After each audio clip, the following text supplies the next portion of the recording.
আসসালামু আল আসসালামু আলাইকুম। আ তোমাদের মধ্যে অনেকেই বুঝতে অসুবিধায় পড়ো যে আ কোনটা অতিভুজ, কোনটা লম্ব আর কোনটা ভূমি হবে। সেক্ষেত্রে একটা শর্ট টেকনিক হচ্ছে, যদি সমকোণ হয়ে থাকে, যদি ত্রিভুজটা সমকোণ হয়ে থাকে, তাহলে অবশ্যই যেইটা বড় বাহু সেটাও অতিভুজ। আর আর যেটা অতিভুজ তাহলে আর এবি লম্ব বোঝা যাচ্ছে, আর বিসি ভূমি হয়ে থাকবে।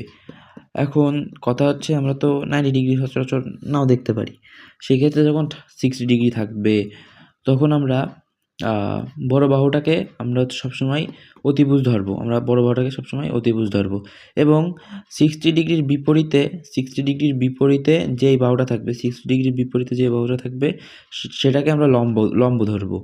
আর এই লম্বের নিচের যে দিকটা থাকবে ওইটাকে আমরা ভূমি ধরবো।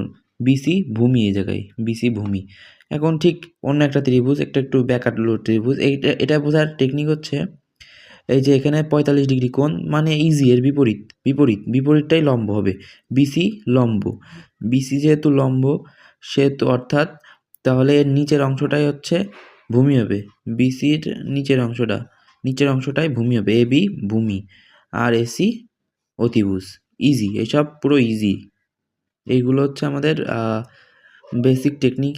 এগুলোর মাধ্যমে আমরা অঙ্কে পারদর্শী হয়ে উঠতে পারবো। সবাইকে ধন্যবাদ।